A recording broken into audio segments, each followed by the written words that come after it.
Hérétique est un podcast politique mêlant entretien et débat. Hérétique pour questionner les dogmes et les mythes. Hérétique parce que la politique n'est pas la religion. Hérétique parce que vouloir penser est toujours le début de la dissidence. Nous sommes des militants libertaires, défendant les principes de la démocratie directe, de l'athéisme, du féminisme universaliste ou encore de l'internationalisme. Ces engagements, ces convictions ne sont pas des idéologies, à l'opposé de tous ceux qui, de plus en plus, enferment et galvaudent les idées d'émancipation sociale et individuelle. Nous nous réclamons de l'héritage européen des Lumières et des mouvements ouvriers. Nous nous revendiquons donc de la discussion authentique, de la recherche de la vérité et de l'attention à la réalité. Nous prenons l'intelligence où elle se trouve. Quel que soit leur camp, quel que soit leur grade ou leur éclat, invitant ceux qui nous semblent les faire vivre au risque de l'erreur, de l'errance, de l'échec. Hérétiques, nous ne cherchons pas à fonder une nouvelle église, plutôt à nourrir en chacun le goût et le plaisir de la liberté. Voile, féminisme et islam. Première partie de l'entretien avec Nahem Bestanji. C'est bien le podcast Hérétique et on reçoit Nahem Bestanji pour parler du voile, notamment par rapport à un ouvrage qui est sorti récemment. On va en parler après, mais avant on voulait savoir qui es-tu, d'où viens-tu? Alors bonjour et merci de m'avoir invité. Alors je viens d'Échirolles, une ville mitoyenne à la ville de Grenoble.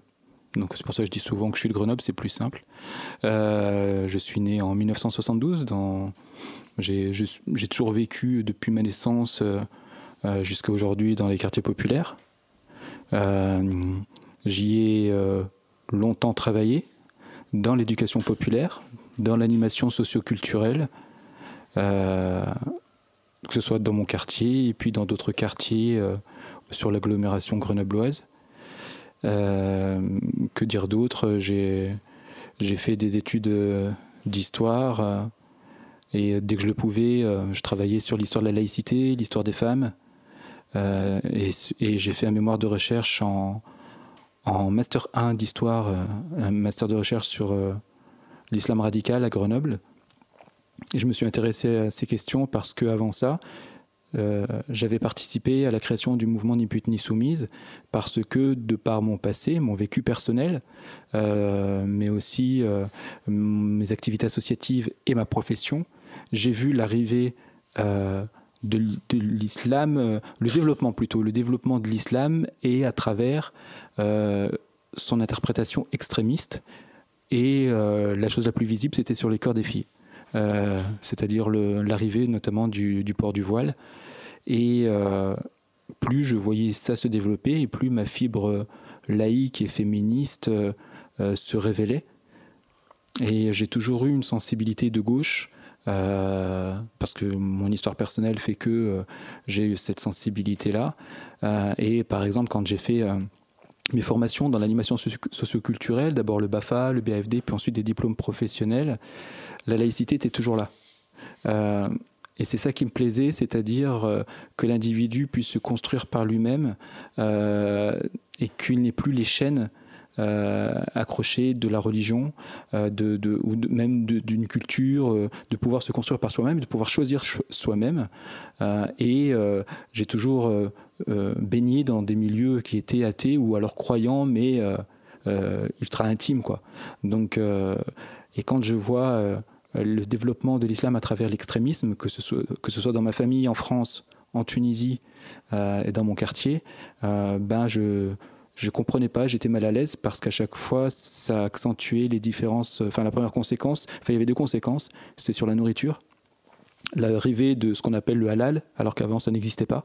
On mangeait pas de porc, mais il n'y avait pas de prise de tête sur est-ce que c'est halal ou pas halal. On mangeait de la viande, quoi. Tant que c'était pas du porc. Et voilà, donc c'est sur la nourriture et aussi, encore une fois, sur les rapports entre les garçons et les filles. Voilà. Et donc tout ça a fait que je me suis totalement investi dans Ni pute ni soumise parce que au sein de ce mouvement, il y avait des gens de tous bords politiques, de l'extrême gauche à la droite républicaine, pas mal de gens de lutte ouvrière d'ailleurs. Et puis il y avait aussi des gens de toutes les classes sociales. Donc ça, je trouvais ça super.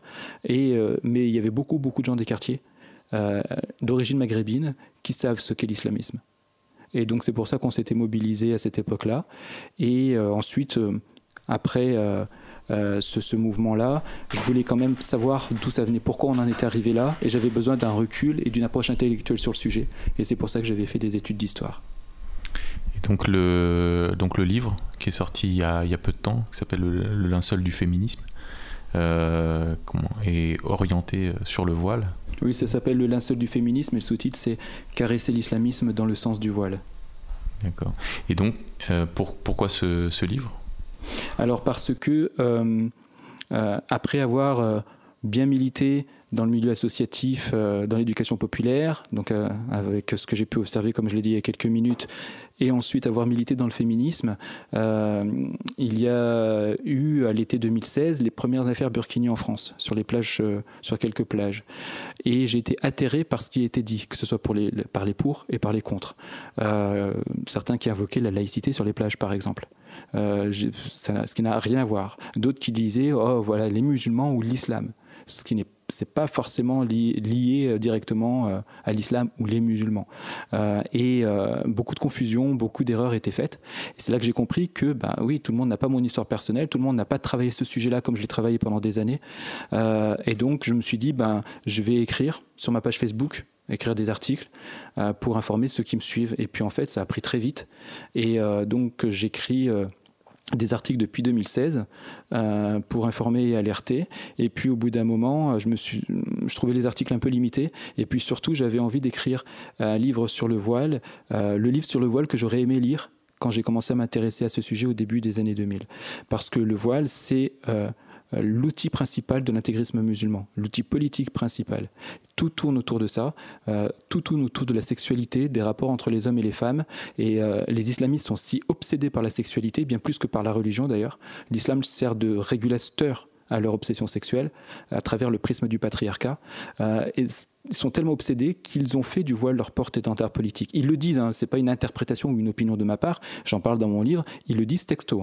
Donc c'est vraiment une stratégie, c'est pas du complotisme que de dire ça, parce que eux le disent dans leur prêche, dans leur livre, et ils l'assument. Voilà. Et donc dire que la femme voilée, la femme musulmane est le porte-étendard de notre religion, elle doit en être fière, pas besoin de parler, le voile le fait pour nous, etc. Et donc sachant ça, et paradoxalement de voir que l'ensemble de la société, y compris des féministes, ne mesure pas ça, c'est-à-dire à la fois l'aspect sexiste et patriarcal du voile et son aspect politique pour le développement d'une idéologie totalitaire qui est l'intégrisme musulman, qui est l'islamisme.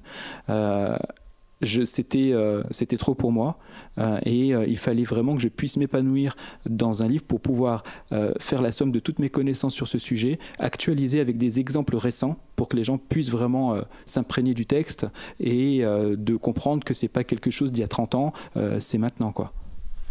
Donc je propose que tu fasses, on rentre dans le sujet du coup alors. Donc c'est vrai que le livre il parle vraiment sur le voile, il est vraiment focus sur ce thème-là. Mais est-ce que tu peux, par exemple l'apparition du voile, est-ce que tu peux en parler un petit peu ? On va pas refaire tout ce qui est dit dans le livre puisque c'est vraiment très très précis. On peut dire que c'est un livre assez conséquent, c'est pas un livre d'une vingtaine de pages. C'est vraiment, il y a vraiment beaucoup de choses écrites sur le voile. Je pense qu'il fait le tour de la question. Ouais, je pense que c'était le but. Oui. Ouais.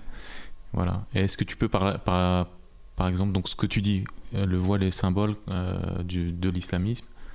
Est-ce que tu peux résumer un peu l'historique du voile ?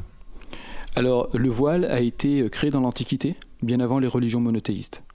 Il a été créé dans une culture, une société très patriarcale, 1300 ans à peu près avant Jésus-Christ de mémoire, pour distinguer les femmes vertueuses des prostituées et des esclaves. Et d'où le fait que justement on dise encore aujourd'hui, ceux qui prescrivent le port du voile disent que si t'es pas voilé t'es une pute. Donc ça remonte à l'Antiquité. Le voile a été créé pour ça. Il n'a aucune autre signification que la ségrégation sexuelle. Et c'est ce que je dis dans le livre, c'est que c'est l'accessoire vestimentaire le plus ancien, sexiste et patriarcal le plus ancien, et c'est l'accessoire vestimentaire le plus discriminant, raciste que l'être humain ait inventé. Il n'y a pas pire que celui-là. Il distingue, il hiérarchise et il stigmatise une partie de l'humanité en raison de son sexe. C'est ça le voile. Ensuite, quand les religions monothéistes sont apparues, d'abord le judaïsme, les créateurs de ces religions sont baignés de la culture de leur temps. Donc, ils vivent dans un milieu patriarcal. Donc, forcément, les religions sont patriarcales. La différence entre la culture et la religion, c'est que la religion, elle momifie la culture de son temps. C'est comme si elle prenait l'instantané d'une photo, un instantané, et qui le figeait pour l'éternité. Le but de la religion, c'est de figer pour l'éternité le plus possible, et plus on est radicaux et plus on veut que ce soit figé à l'époque où ça a été créé. Voilà. Et donc, le judaïsme, on parle très peu du voile, un ou deux versets. Le christianisme, c'est surtout à travers Paul de Tarse, qu'on appelle Saint Paul, l'Épître aux Corinthiens, j'en parle dans le livre aussi, et puis aussi ce qu'on connaît moins, Tertullien plus tard, qui dit, d'ailleurs, lui il s'en cache pas, hein, il y va franco, lui dit le voile c'est le joug de la femme. Il y va cash, il est honnête. Voilà, au moins on ne peut pas lui reprocher ça. Et puis ensuite, et c'est tout le paradoxe, c'est que le voile, il y est fait mention, allusion dans le judaïsme. Le voile y est fait mention dans l'Épître aux Corinthiens, donc dans le christianisme, même si ça n'a jamais été prescrit pour les chrétiens dans leur ensemble. Et que c'est pour ça que le voile n'est pas une prescription religieuse dans le christianisme. Il y a que les bonnes sœurs, pour diverses raisons dont je parle dans le livre, qui portent le voile, ce qu'on appelle le voile des nonnes. Mais sinon, les femmes qui ne sont pas dans la religion, qui sont donc laïques, c'est-à-dire non religieuses, ne le portent pas. Les reines de France n'ont jamais porté le voile. Pourtant, elles sont les épouses du représentant de Dieu sur terre. Voilà. Donc, et puis après, l'islam est arrivé. L'islam ne parle pas du voile, le Coran ne parle pas du voile. Et c'est au fur et à mesure du temps où les extrémistes musulmans ont commencé à parler du voile et à dire que c'était une prescription religieuse. Et ce qui fait que, et c'est tout le paradoxe, le voile n'est pas une prescription coranique, c'est pas une prescription religieuse en islam. Et pourtant, c'est la religion, en tout cas les extrémistes musulmans, considèrent que c'est la religion qui doit rester le plus fidèle possible au port du voile des femmes. Voilà. Et ça, c'est pour deux raisons principales. Comme je l'ai dit, les islamistes sont des obsédés sexuels. Ils ont une vision très patriarcale du monde. Et donc, pour se contraindre les femmes, et les hommes aussi, mais d'abord les femmes, à se plier à ça, il faut jouer la carte religieuse. Parce que si c'est un mec qui s'exprime, il est qui, lui, pour dire aux femmes comment elles doivent s'habiller? Par contre, si c'est un mec qui s'exprime au nom de Dieu, là, c'est plus le même poids. C'est une raison pour laquelle le voile se développe beaucoup au sein du monde musulman. Et donc, ça a pris surtout de l'ampleur, et ça a explosé avec l'apparition de l'islamisme contemporain au début du XXe siècle, avec l'apparition des frères musulmans en Égypte et du wahhabisme en Arabie Saoudite, parce que à la fin du XIXe siècle, il y avait des musulmans qui voulaient faire une réforme de l'islam. Ils voyaient l'essor de l'économie, de la culture, de la science en Occident, et eux, ils voyaient la léthargie de leur monde à eux. En plus, ils sont colonisés, donc ils ont dit il faut qu'on se modernise, et donc y compris la religion. Et pour ça, ils ont adopté les outils, les sciences humaines occidentales pour se réapproprier les textes coraniques, revenir aux sources du Coran. Et là, ça a été un retour de bâton, puisque les islamistes, ceux qui allaient devenir les frères musulmans et tout ça, considéraient ces gens-là, ces modernistes, comme des traîtres, parce qu'ils considéraient qu'ils dévoyaient l'islam. Et à ce moment, il fallait revenir aux sources, il fallait sauvegarder l'islam et la visibilité au-delà des débats théologiques pour sauvegarder l'islam, puisque les Occidentaux ont l'image orientale de la femme musulmane et voilée, et que certains occidentaux voulaient dévoiler les femmes. On voit des affiches avec il y avait un truc autour du voile. Ils se sont dit, nous on va prendre le contre-pied. Et le voile, c'est notre identité. Les Occidentaux veulent nous le retirer. Le voile, c'est notre identité. Et donc, ils ont fait progressivement, c'est pas venu tout de suite, mais assez rapidement, du port du voile comme un enjeu politique. Ce que j'ai trouvé extrêmement intéressant dans ton livre, et c'est un angle d'approche avec lequel j'étais entièrement d'accord, c'est lorsque tu dis que le voile n'est pas une question de laïcité, mais une question de féminisme. Et la totalité de ton livre, en fait, est orientée par cette approche-là. Est-ce que tu pourrais développer là-dessus, cette question ? Oui, en fait, j'ai écrit ce livre aussi pour le démontrer. D'abord, pour prouver ce que je dis, ce livre a été écrit pour ne laisser le moins de place possible, enfin moins de failles intellectuelles possibles. C'est-à-dire qu'on ne dise pas « Ah, mais il s'est trompé là-dessus. Ah, mais le voile, c'est ceci, ou le voile, c'est cela, mais le voile des nonnes, par exemple, ou machin. » Donc, tous ces exemples-là, je les reprends, je les analyse, je les démonte, parce que c'est des classiques, et je voulais laisser le moins d'interstices possible à ceux qui sont pro-voile. Et donc, la thèse du livre, et qui est démontrée par tout ce que je cite, parce que c'est une analyse qui s'appuie sur des sources, et les sources, je les cite, c'est qu'effectivement, le voile ne concerne pas la laïcité. Le voile concerne d'abord et avant tout l'inégalité des sexes. Comme je l'ai dit, le voile a été créé avant les religions monothéistes. Et dans l'intégralité du discours, pas 80% ou 90%, 100% des discours islamistes sont sexistes et patriarcaux. Il n'y a absolument rien, il n'y a jamais eu le moindre argument spirituel pour justifier le port du voile. Ça n'existe pas, parce que le voile n'a pas été créé pour ça. Alors après, c'est vrai, comme je le dis dans le livre, parfois, au milieu de leur discours sexiste et patriarcal, vient comme un cheveu sur la soupe en disant oui, mais ma sœur, si tu es spirituelle pour être plus proche de Dieu, alors porte le voile. Mais avant ça et après ça, il n'explique pas en quoi le voile serait spirituel. Encore une fois, parce que ce n'est pas sa fonction. Donc tout tourne autour du sexe. Par contre, c'est vrai que en Europe, en Occident en général, ils vont envelopper ça du religieux pour dire liberté religieuse. Parce que les islamistes, en choisissant cet outil politique, qui est leur cheval de Troie politique, ils veulent tout faire pour aller sur le terrain de la laïcité et de la liberté religieuse, parce qu'ils savent qu'ils sont gagnants, et ça marche. Par contre, si on ramenait le voile sur son véritable terrain, qui est le sexisme, là, ça devient le talon d'Achille de l'islamisme, parce qu'on ne peut pas défendre l'indéfendable. En restant sur le terrain de la laïcité, ceux qui prescrivent le port du voile sont des musulmans pieux incompris. Oui, mais on opprime notre liberté de croyance. Par contre, en l'amenant sur le sexisme, en l'amenant sur l'inégalité des sexes, comment est-ce qu'ils peuvent défendre l'indéfendable? Comment est-ce qu'ils peuvent défendre le fait de dire aux femmes comment elles doivent s'habiller, sinon elles iraient brûler en enfer, ou sinon elles sont des putes, ou elles vont se faire agresser dans la rue? Après, ça amène à la question dont on voulait un peu débattre. C'était cette question de la théologie. Toi, tu défends le point de vue qu'on doit s'intéresser un minimum à la religion musulmane pour démontrer que le voile n'est pas lié à la religion, au Coran, par exemple. Et nous, un contre-argument qu'on pourrait dire, c'est imaginons qu'il y a un théologien très très fort qui prouve qu'il y ait ce lien-là. Donc ça, tu le précises aussi, que ça ne t'empêchera pas de lutter contre le voile, mais du coup, on peut se poser la question, est-ce qu'il faut vraiment rentrer dans ces débats-là? D'autant que, voilà, souvent, en tant que militant libertaire ou militant athée, on ne peut pas passer des années et des années à lire le Coran ou à apprendre l'arabe pour le lire dans le texte, etc. On est perdant d'avance, en fait. On a perdu d'avance, pardon. Oui, non, tu as raison, et je suis d'accord. C'est pour ça que c'est pas dans cet esprit-là que je voulais le dire, c'était plus dans l'idée qu'il faut avoir un minimum de connaissances. Ça ne veut pas dire que ces connaissances doivent nous permettre de rentrer dans un débat théologique avec un musulman.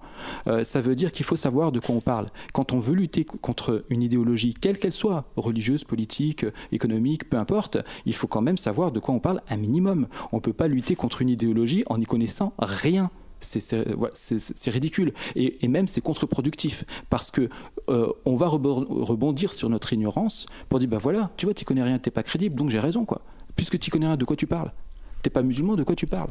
Donc là en fait il faut d'abord, et c'est pour ça que je l'ai fait dans ce livre, c'est que j'ai pris les textes coraniques cités par les islamistes pour justifier le port du voile et je les ai tous décortiqués à la lettre près. J'ai démontré par A plus B que le voile n'est pas une prescription religieuse. Et que c'est pour ça que c'est une question de sexisme. Et je précise aussi dans le livre que, et même si c'était une prescription religieuse, même si ça l'était, rien ne justifie le sexisme. Rien du tout. Pas même une religion. Rien. Point barre. Donc, mais pour ça, pour pouvoir tenir cette ligne-là, il faut avoir un minimum de connaissances pour être sûr de soi. Et que de savoir que même si c'était une prescription religieuse, ça n'empêche pas les raisons sexistes et patriarcales. Encore une fois, les discours que je produis des islamistes, peu importe ce que dit le Coran, les discours que je dis des islamistes, ils sont choquants. Ils sont choquants. Remplaçons femme par noir ou par juif. Et qu'un noir ou un juif devrait se mettre un truc sur la tête parce que c'est un noir ou un juif, quoi. Donc, et parce qu'il serait donc inférieur enfin leur mot à eux, pour les frères musulmans je parle, ils vont pas dire inférieur, ils vont dire oui mais on est égaux, mais l'homme 1 degré de plus, on est complémentaires. Voilà. Donc, donc il faut, mais pour ça, il faut dépasser la laïcité, c'est ce que je disais tout à l'heure, et il faut être sûr de soi pour comprendre que même si on ne va pas tenir la route face à un musulman qui maîtrise son sujet sur le débat théologique, on sait que tous les musulmans ne sont pas d'accord là-dessus. On sait qu'il y a des musulmans qui, tout en s'appuyant sur le Coran, sur les mêmes textes coraniques que les islamistes, eux en concluent autre chose. Et eux considèrent que le voile n'est pas une prescription religieuse, c'est un héritage culturel patriarcal. Il y a des musulmans et très nombreux musulmans qui pensent comme ça. Donc, et pour en être convaincu, il faut avoir encore une fois un minimum de connaissances théologiques. Pour pouvoir lutter contre une idéologie, il faut un minimum connaître son terrain. Et c'est pour ça d'ailleurs, je le dis aussi dans le livre, c'est que les islamistes ont très bien compris ça. Les islamistes ont investi le terrain de la laïcité. Pourquoi nous, on n'investirait pas le terrain théologique ? Voilà. Oui, mais là-dessus, à mon avis, il me semble que tu vas un peu rapidement du contenu du Coran à la religion. Une religion ne se réduit pas à un texte. Et il me semble que le voile fait vraiment intrinsèquement partie de la religion musulmane, même si ce n'est pas dans le texte. Une religion, c'est une épaisseur historique. C'est 1500 ans pour l'islam, c'est 2000 ans pour le christianisme. Et il y a des couches qui se sont accumulées au fil du temps. Par exemple, on lit le Nouveau Testament, on lit les évangiles, on ne voit pas ce que vient faire le pape là-dedans. On ne voit pas ce que vient faire Notre-Dame de Paris. On ne comprend pas le christianisme, le catholicisme, encore moins le catholicisme d'aujourd'hui, uniquement en lisant les évangiles. Et il me semble que c'est la même chose en ce qui concerne l'islam, c'est-à-dire qu'il y a une accrétion au fil des siècles, des choses qui se sont accumulées, et on peut parler d'une pratique, d'une culture religieuse de manière générale. Alors j'entends tout ce que tu dis à propos de l'analyse, de l'exégèse du Coran, mais c'est un argument qu'on entend depuis longtemps aussi, que le voile n'est pas prescrit dans le Coran, mais il me semble que l'islam est plus que le contenu du Coran. Alors, et j'ai l'impression que tu, dans ton livre, que tu prends toute cette épaisseur historique et sociale en compte. Alors, en fait, déjà, quand effectivement, la Bible ne parle pas de pape, ne parle pas de ces choses-là. Mais on ne peut pas comparer le pape, par exemple, ou les évêques, ou les trucs comme ça, avec est-ce que le voile est dans le Coran ou pas. Parce que d'un côté, on parle de l'organisation ecclésiastique, d'une hiérarchie ecclésiastique, de l'organisation d'un culte, et de l'autre, on parle de théologie, de pratique religieuse. C'est pas la même chose. Donc, et puis d'un côté, on sait très bien que la Bible ne parle pas du pape, alors que de l'autre, certains considèrent que le voile est prescrit dans le Coran. Donc oui, la religion se construit avec le temps. Mais là, et c'est ce qu'il faut comprendre, et c'est ce que je dis dans le livre, c'est que pour justifier le port du voile, les islamistes ne disent pas effectivement c'est pas dans le Coran, mais quand même les hadiths ou machin. Non, pour eux, le voile se justifie parce qu'il est écrit dans le Coran. Toute la rhétorique des islamistes pour justifier leur théologie sur le voile, c'est que c'est une prescription coranique. Il n'y a personne au monde qui dit le voile est une prescription religieuse, c'est pas dans le Coran, mais c'est une prescription religieuse. Personne ne dit ça. Tous, sans exception, considèrent que c'est une prescription coranique. Donc c'est lié au Coran. Qu'on le veuille ou non, c'est lié au Coran.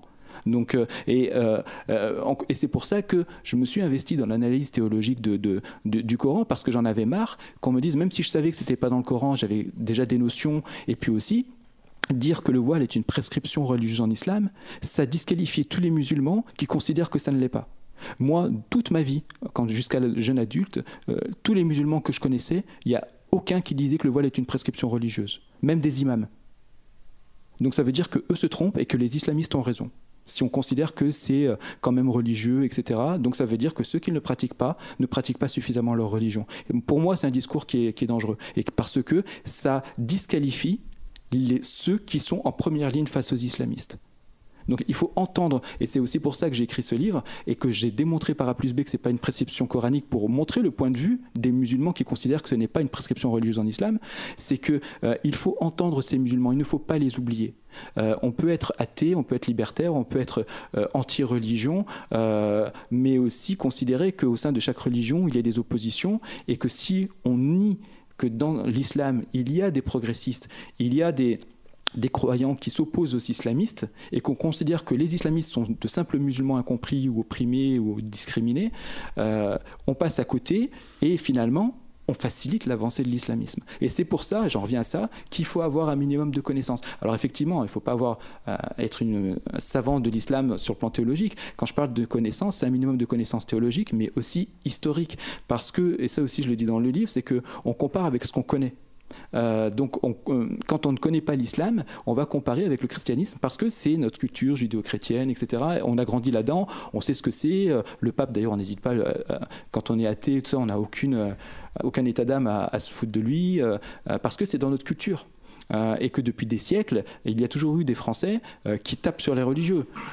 Surtout quand on voit l'attitude de certains curés qui se mettaient pochetron, qui avaient des enfants illégitimes, etc. Donc, mais ça, parce qu'on le sait, c'est notre histoire. Mais quand c'est pas notre histoire, quand c'est une culture qui vient de l'extérieur, qui n'est pas depuis très longtemps en France, eh ben là, on hésite. Parce qu'on a peur de passer pour intolérant, de passer pour raciste, alors que ça concerne une religion et pas une ethnie, et parce qu'on n'y connaît rien. Et que si on arrive à s'approprier, si on écoute les musulmans qui sont contre le port du voile, on commence à comprendre qu'il y a des nuances et qu'on peut distinguer ce qui relève de la théologie, ou en tout cas on peut avoir sa propre opinion sur la théologie, même si le musulman d'en face il va dire si c'est une prescription coranique, et ben moi je ne suis pas musulman, j'ai lu le Coran et je considère que ça ne l'est pas. Mais le musulman, il n'est pas plus crédible qu'un non-musulman qui a les mêmes connaissances théologiques que le musulman d'en face. Parce que je dis souvent que les musulmans ne sont pas toujours les mieux placés. Si on veut connaître l'islam, il ne faut pas regarder les musulmans. Parce que ceux qui s'expriment au nom de leur religion, ce sont souvent, ou la plupart du temps, des militants politiques de l'islam. Oui. J'entends ce que tu dis, mais d'un point de vue français, c'est un débat interne au monde musulman, ça. Et du point de vue français, on n'en a rien à foutre de la théologie coranique. Mais vraiment radicalement rien à foutre, si tu veux. C'est effectivement un phénomène récent en France. Alors on est plusieurs à avoir lu le Coran, à s'être intéressés à l'histoire de l'islam depuis quelques années, par force. Il y a une offensive islamique mondiale. Mais il y a des discussions que je pense qu'il faut tactiquement refuser d'avoir. Que ces discussions-là aient lieu entre musulmans, entre gens qui ont un ami imaginaire, etc. Bon, c'est très bien. Qui pensent que Mahomet est un maître à suivre, tout ce que tu veux. Bon, ça, c'est eux que ça regarde, vraiment. Du point de vue français, c'est-à-dire non seulement du post-chrétien, mais de l'athée, très profondément, et de l'anticlérical et de l'anti-religieux depuis 2 ou 3 siècles. On s'en fout, franchement. Donc je comprends très bien tout ce que tu dis, mais les discussions sur les versets du Coran qui prescriraient pas le voile, etc., ta démonstration est convaincante. On peut comprendre aussi qu'il y ait des interprétations différentes. C'est le propre d'un corpus religieux de pouvoir être interprété de différentes manières. Ça, c'est les secrets de l'exégèse inventés par les Juifs, d'ailleurs. Mais du point de vue français, il y a aussi un argument que tu n'as pas utilisé dans ton livre et qui est étonnant, qui est la question de l'assimilation, qui est comme relativement, moi je trouve, relativement efficace. Après une quinzaine d'années de mon côté, de réflexion, de discussion énorme sur la question, c'était un aspect qui mérite attention. Parce que le travail d'exégèse que tu as effectué à propos du voile, on pourrait le faire à propos du halal. Ça a été fait d'ailleurs. Bergo Blacker, une anthropologue belge, je crois, ou française, travaille dessus, un travail relativement conséquent. On pourrait faire le même travail à propos de la circoncision, on pourrait faire le même travail à propos de la construction de mosquées, on peut faire le même travail à propos des djellabas, du camis, de la barbe, tout à fait. Est-ce que réellement on a envie de rentrer là-dedans ? Moi, j'ai pas du tout envie d'entrer dans une société où on va discuter de tout ça. J'en ai on sature, on est plusieurs à saturer, je pense qu'on est plusieurs millions à saturer de ces histoires-là, on s'en fiche, c'est une vraie régression historique. C'est qu'on en revient à discuter de choses que l'Occident a réglées depuis des siècles. Et la question de l'assimilation me semble même pas la question, la réponse de l'assimilation. De dire, je suis une culture étrangère, je vais vivre dans un pays qui se trouve être la France ou un pays d'Europe. À partir de là, bon gré mal gré, je vais suivre le trajet des immigrés depuis 2 siècles. C'est-à-dire, je vais m'assimiler, quelle que soit ma culture, que je sois un Portugais, un Espagnol, un Polonais, un Russe, un Africain, un Maghrébin, au fil du siècle, au fil du temps, en une, en deux, en trois générations, finalement, je vais peu à peu, et peut-être à mon corps défendant, quitter ma culture d'origine. Donc c'est un déchirement, c'est évident, c'est un déchirement, et au bout du compte, arriver à me fondre dans la population et ne plus me distinguer en tant qu'étranger. Alors que le voile c'est une auto-exclusion. C'est une manière de se dire « je suis étranger, regardez-moi, je suis étranger ». C'est vraiment ostentatoire.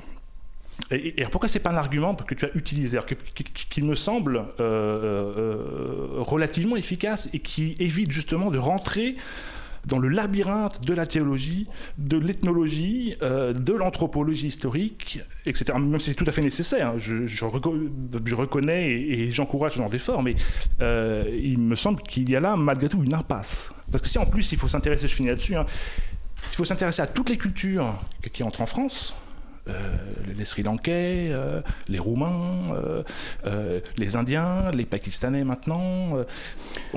Si tu veux, chaque individu ne peut pas devenir un multi-ethnologue de toutes les cultures et discuter dans toutes les cultures du fondement ou non religieux, de ce qu'ils réclament, etc. Alors déjà, pourquoi s'intéresser à toutes les cultures ? Est-ce que la culture sri-lankaise mène de telles offensives avec une telle ampleur politique sur la France ? Est-ce qu'il y a une idéologie politique sri-lankaise avec des milliers de personnes, des centaines ou des dizaines d'associations, des lieux de culte, avec une structure internationale comme l'OCI ou comme le Conseil européen de la fatwa et de la recherche qui disent à leurs ouailles sri-lankais de mener telle offensive ou de faire comme ci ou comme ça et de s'opposer à la laïcité ? Si jamais, il y a peu de chance, je suis d'accord avec toi. Donc, non, si jamais il y a une immigration massive des Sri-Lankais, oui, ce sera le cas. Le fait qu'il y ait une immigration plus massive d'Afrique subsaharienne. Je voudrais que je puisse répondre parce que tu as longuement parlé. Il y a des problèmes des nos évangélistes qui vont se poser et qui se poseront de la même manière sur un terrain chrétien. Ça va se poser aussi. Et ben quand ça se posera, il faudra s'intéresser à leur théologie, à leur idéologie. C'est toujours la même chose. Donc moi je confirme et j'entérine, quand on veut lutter contre quelque chose, il faut savoir de quoi on parle. Tu disais mais on n'en a rien à foutre de la théologie, je suis en partie d'accord. Mais à ce moment-là, si on n'en a rien à foutre de la théologie, ben on ne s'exprime pas sur ce sujet, on laisse les autres faire. C'est tout simple.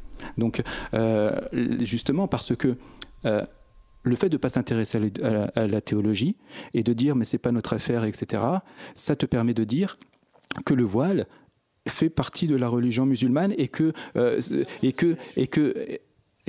voile fait partie de la religion musulmane. Alors que si tu t'intéressais un minimum à la théologie, tu comprendrais que c'est beaucoup plus complexe que ça et que justement, quand tu disais que même si c'est pas dans le Coran, il y a le voile est religieux en islam, comme le pape n'est pas dans la Bible. Si tu avais un minimum de connaissances théologiques, tu n'aurais jamais dit ça. Tu n'aurais jamais dit ça parce que l'intégralité de ceux qui considèrent que le port du voile est une prescription religieuse le lie au Coran. C'est lié au Coran pour eux.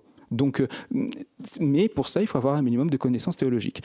Donc ensuite, par rapport, parce que tu avais dit beaucoup de choses sur lesquelles je voulais réagir, alors par rapport à l'assimilation, j'en parle un petit peu dans le préambule, notamment en parlant de moi, et cette distinction entre les Français d'origine maghrébine qui se considèrent pleinement comme Français, qui ne font pas de l'islam leur identité première, par rapport aux islamistes qui, eux, mettent en avant cette identité première. Et que cette histoire d'assimilation, même si j'emploie pas le terme effectivement dans le livre, c'est aussi la question de l'identité.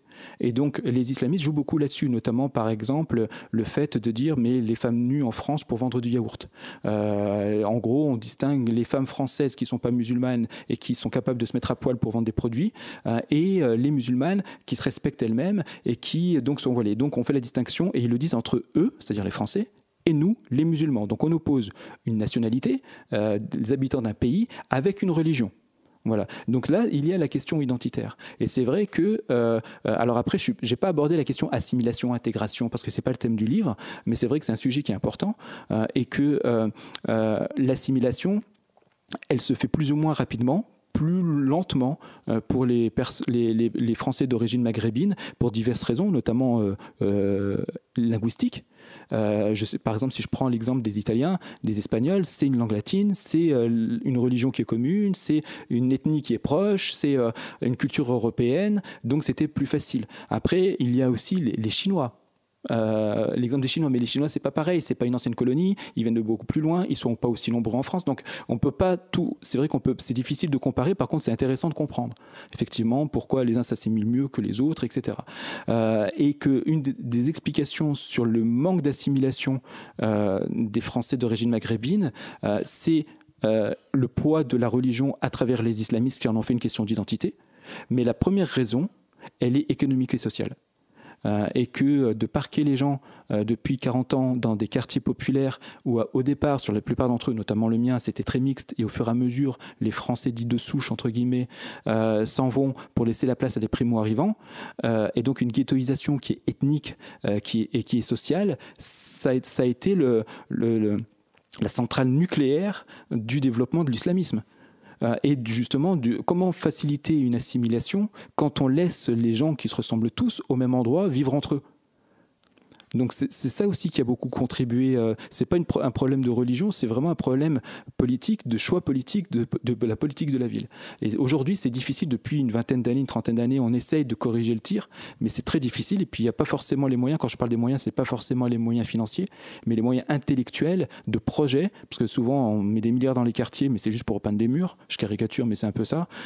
Et le problème vient aussi de là. Et enfin, c'est qu'il y a une partie de la gauche qui, elle, a décidé de cultiver cette différence, de maintenir les gens d'origine maghrébine, de confession, de culture musulmane dans leurs origines, dans leur culture, dans leur religion, parce qu'ils sont sensibles au discours victimaire des islamistes. Voilà. Donc ça, c'est un autre sujet, mais ça fait partie de la question globale sur ce sujet. Vous venez d'entendre la première partie de l'entretien avec Naëm Bestanji. Rendez-vous dans 15 jours pour la seconde partie. Vous pouvez retrouver les documents évoqués lors de l'émission ainsi que d'autres permettant de prolonger la réflexion sur notre site internet hérétiqueaupluriel.fr. Le podcast est disponible sur toutes les plateformes d'écoute.